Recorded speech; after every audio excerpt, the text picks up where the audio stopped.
Mohammad Zahoor, a British Pakistani businessman and investor in Ukraine, believes that EU and US sanctions against Russia will not resolve the worsening situation in Ukraine. I think I'm the only person in Ukraine who is not very happy how the West has reacted towards the Russian aggression in Ukraine. When Mr. Poroshenko came to power, everybody was thinking that things will turn around very quickly, and I think he himself was thinking the same way. And then the war erupted, and everything went south.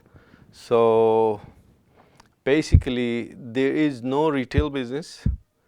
A lot of companies, they are leaving, and companies like Mark & Spencer and Gap and even those high street labels, they are leaving Ukraine because almost no business for them.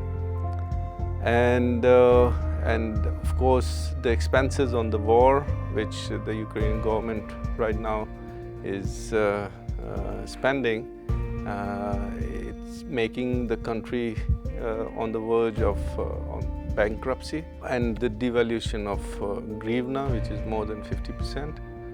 So life has become very, very expensive in the country. During the first 6 months of this year,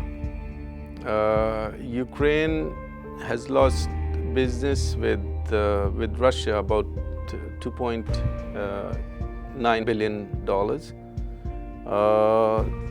On the other side, they have increased their exports to EU and by $1.1 billion. So the net loss to Ukraine economy was $1.8 billion. And for a country which has no hard cash earning, this is a huge amount. But Dr. Zahoor is positive about the country's economic potential. Ukraine has a future to be a militarily neutral country.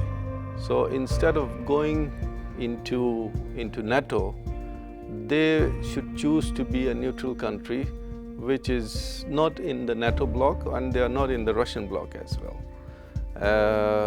And that will provide a kind of buffer zone between the NATO and Russia. I started investing at that time when nobody invested, so I'm kind of pioneer in Ukraine.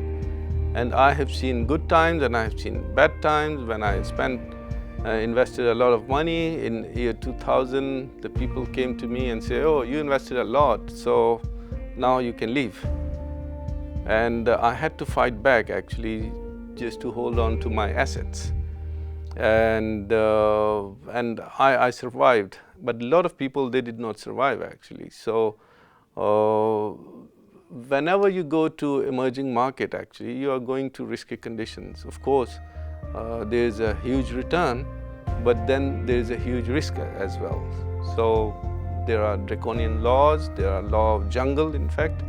So one who can take the risk and who can sustain the risk, in fact, he always turn out to be a success story. Right now, I think the conditions for investment in Ukraine, if somebody wants to come in, let's say in the real estate sector, they can get the things very, very cheap.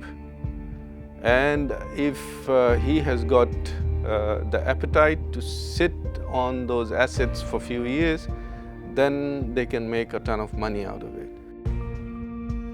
IT is a promising sector and the only one that is developing in the country. And once peace has been agreed, the potential will grow instantly.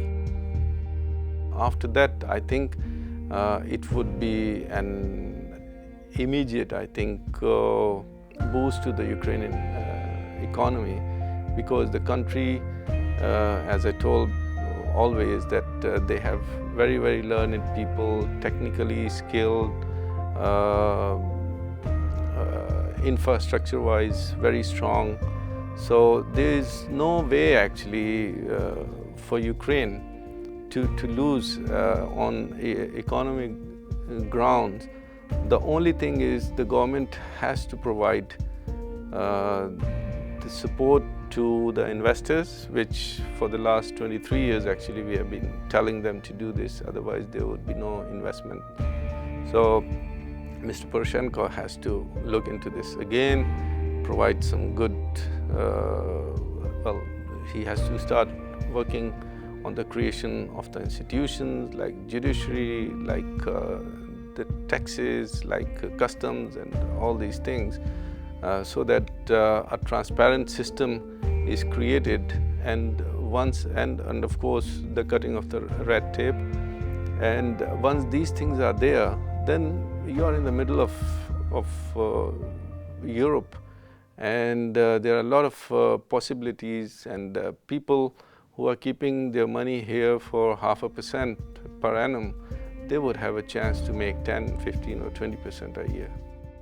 For more news, opinions and comments on emerging Europe, visit emerging-europe.com.